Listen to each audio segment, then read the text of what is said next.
प्रदूषण, प्रदूषण हम लोग देखते हैं। प्रदूषण, प्रदूषण के बारे में बोल रहा है कि जल, प्रदूषण के बारे में क्या बोल रहा है कि जल हो गया, वायु हो गया, या भूमि हो गया, या पर्यावरण हो गया के भौतिक, रासायनिक या जैविक गुणों में होने वाले ऐसे अनचाहे परिवर्तन, ये टर्म याद करना है, अनचाहे परिवर्तन जो मनुष्यों एवं अन्य जीवधारियों, उनकी जीवन परिस्थितियों, औद्योगिक प्रक्रियाओं एवं सांस्कृतिक उपलब्धियों के लिए हानिकारक हो। क्या हो? हानिकारक हो, प्रदूषण कहलाते हैं। प्रदूषण क्या है? प्रदूषण क्या है? तो अनचाहे परिवर्तन जो है, अनडिजायरेबल, अनचाहे परिवर्तन को हम लोग क्या कहते हैं? प्रदूषण कहते हैं। अनचाहे परिवर्तन को हम लोग प्रदूषण कहते हैं। कह रहा है कि प्रदूषण मुख्यतः निम्नलिखित प्रकार के होते हैं। प्रदूषण कितने तरह के होते हैं? प्रकार कितने तरह के होते हैं? कह रहा है वायु प्रदूषण, जल प्रदूषण, ध्वनि प्रदूषण, मृदा प्रदूषण, नाभिकीय प्रदूषण, जल प्रदूषण। जल प्रदूषण के बारे में हम लोग देखते हैं। क्या है जल प्रदूषण? कह रहा है कि जब प्रदूषण वायुमंडल में उपस्थित होता है और वायुमंडल के अवयवों की अनुकूलतम मात्रा में परिवर्तन आ जाता है, इसे वायु प्रदूषण कहते हैं।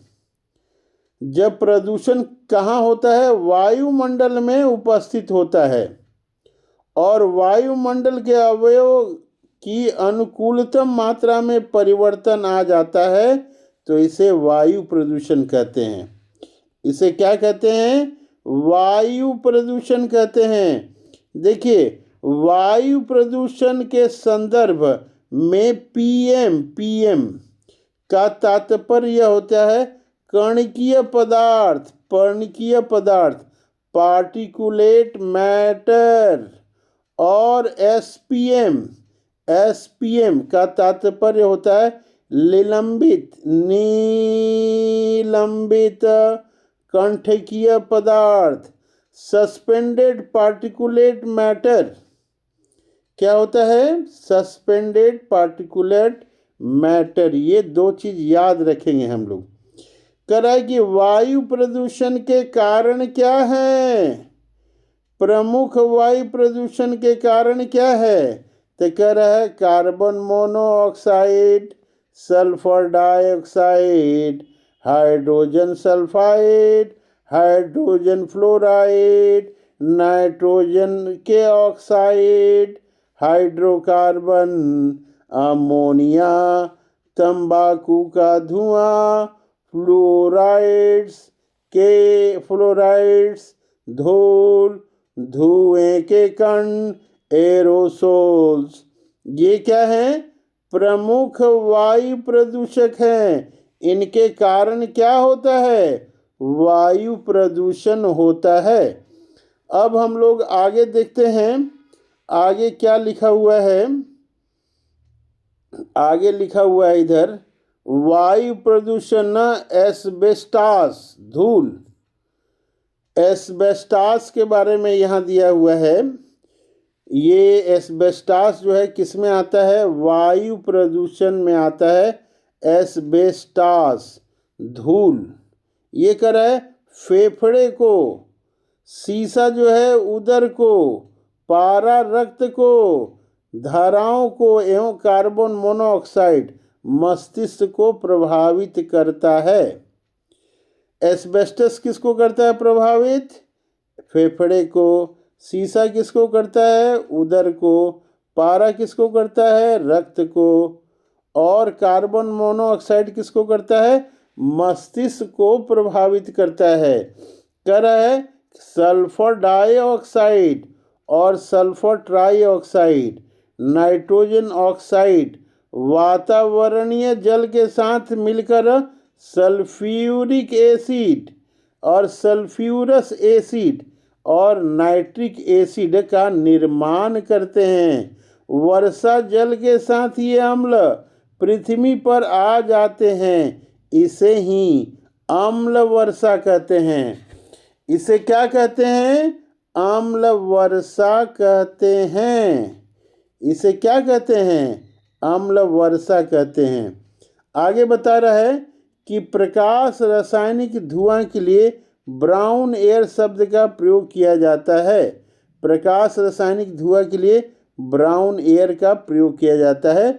वात स्फीति इम्फाइसीमा बता रहा है वायु प्रदूषण से होने वाला एक खतरनाक रोग है जो फेफड़े को प्रभावित करता है।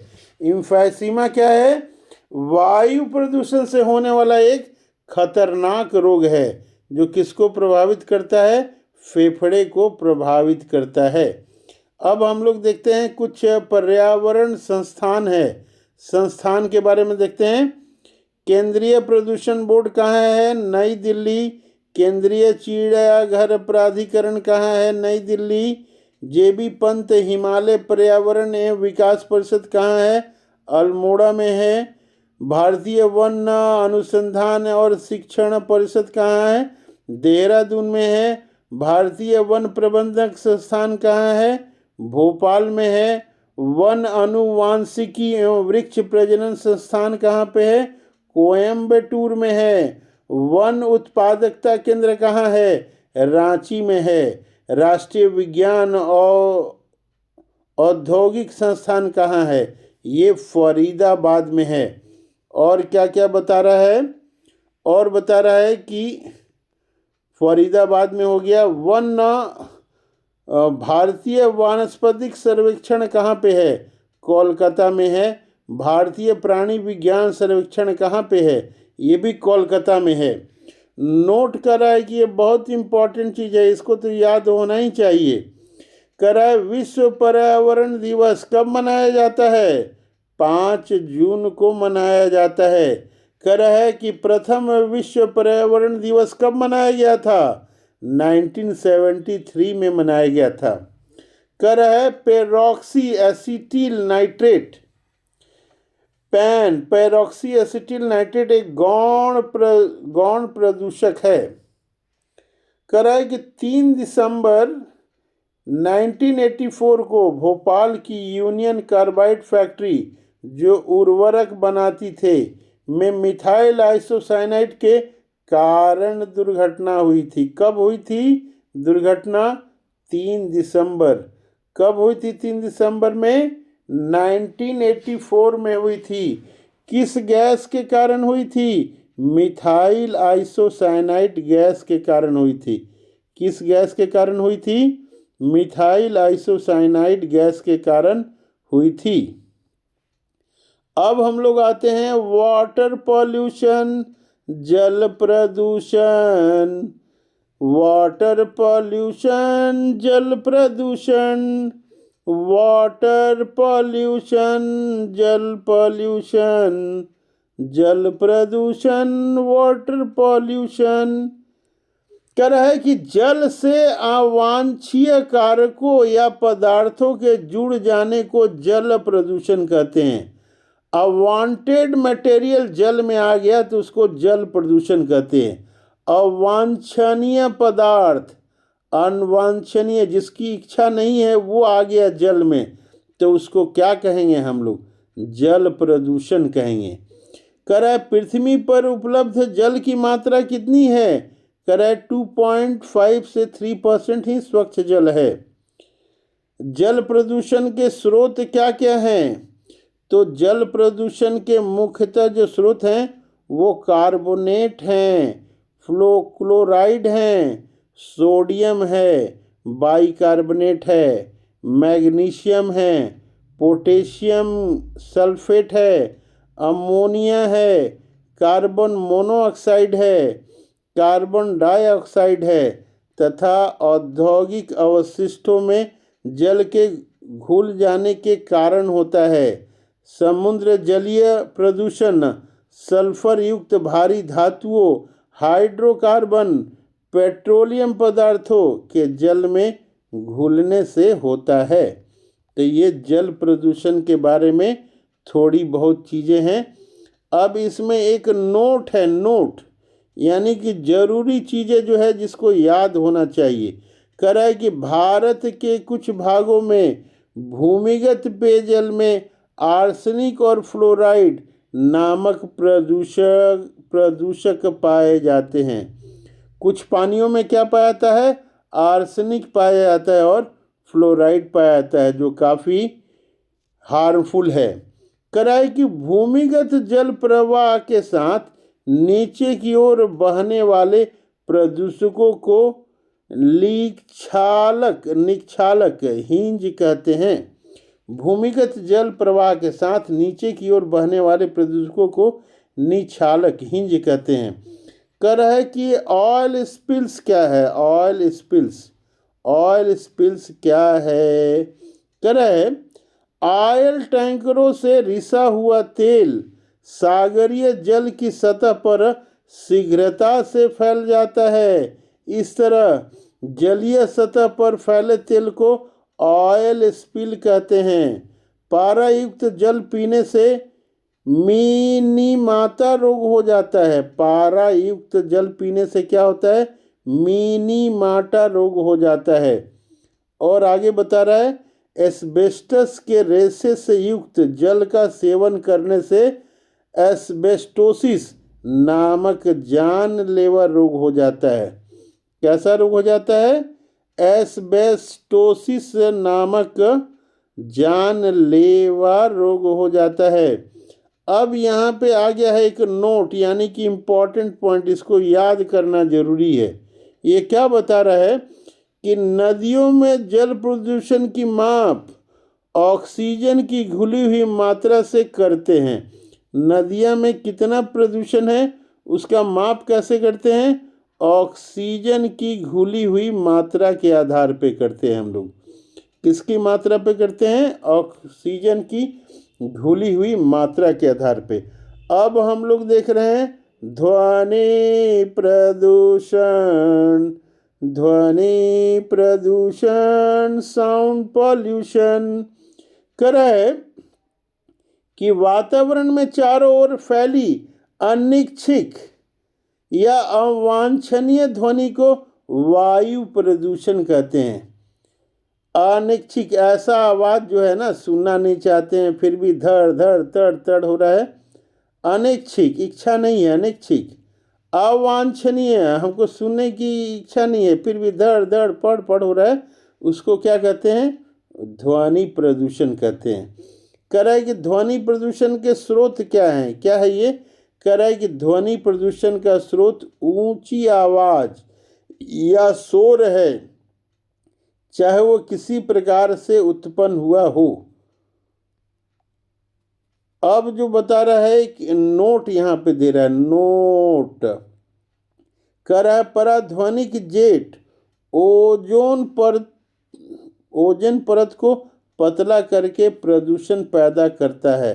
पराध्वनिक जेट ये क्या करता है? ओजोन परत को पतला करके प्रदूषण पैदा करता है। तो ये हुआ हम लोगों का प्रदूषण के बारे में हुआ। और कुछ इसमें बाकी है तो हम लोग देखने की कोशिश करेंगे प्रदूषण के बारे में। तो नेक्स्ट पेज पे हम लोग जाने की कोशिश करते हैं। तो नेक्स्ट पेज पे हम लोग जाते हैं और यहाँ पे ये सॉइल पोल्यूशन अभी हम लोग का बाकी है, तो थोड़ा बहुत हम लोग सॉइल पोल्यूशन के बारे में देखते हैं। क्या है ये सॉइल पोल्यूशन? कर है मृदा पोल्यूशन, मृदा पोल्यूशन, मृदा यानी कि सॉइल पोल्यूशन। सॉइल पोल्यूशन क्या है? कर है मृदा का विकृत रूप, सॉइल का विकृत रूप जो है ये मृदा प्रदूषण कहलाता है।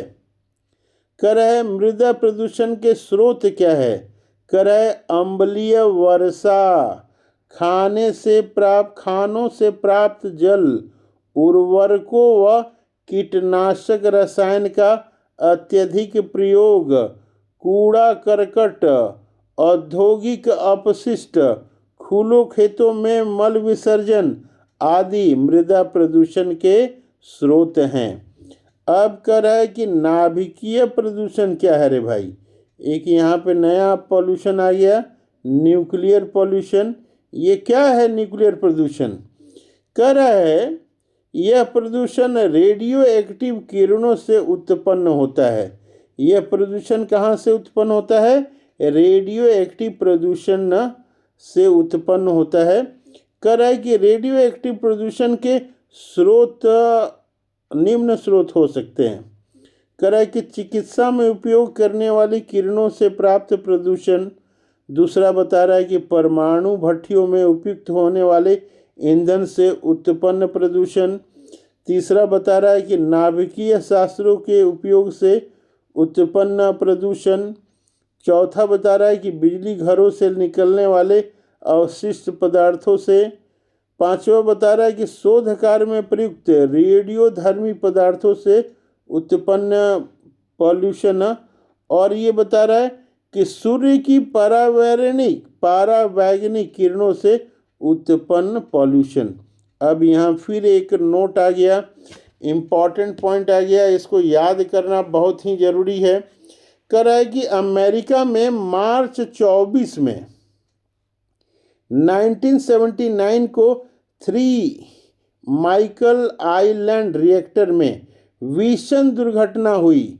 रिएक्टर में होने वाली दुर्घटनाओं में सबसे अधिक हानिकारक व भीषण दुर्घटना 26 अप्रैल 1986 को यूक्रेन के चेरनीबिल स्थित एक रिएक्टर में घटी, जिससे एक रिएक्टर इकाई की छत गल गई थी। छत जो है उससे क्या हुई थी? गल गई थी। अब हम लोग देखते हैं प्रदूषणों का दीर्घकालिक प्रभाव क्या होता है। दीर्घकालिक जो है ये प्रभाव क्या होता है ये देखते हैं हम लोग। तो प्रदूषणों का दीर्घकालिक प्रभाव देखते हैं, तो ये देखते हैं प्रदूषक क्या है ये, और दूसरा इसका प्रभाव क्या है। तो कार्बन मोनोऑक्साइड से क्या हो सकता है? लीवर और किडनी की क्षति हो सकती है। नाइट्रोजन के ऑक्साइड से क्या हो सकता है? कैंसर हो सकता है। धूल कण से क्या हो सकता है? श्वास संबंधी रोग हो सकता है। और सीसा से क्या हो सकता है? केंद्रीय नर्वस सिस्टम पे जो है दुष्भावित प्रभाव पड़ सकते हैं। अब जो है हम लोग इसके बाद पॉल्यूशन पढ़ने के बाद प्राणी विज्ञान हम लोग देखेंगे, जूलॉजी हम लोग देखेंगे, एनिमल साइंस हम लोग देखेंगे, जूलॉजी। तो ये पॉल्यूशन के बाद हम लोग देखेंगे। तो ये वीडियो हम लोग यहीं पे ख़त्म करते हैं।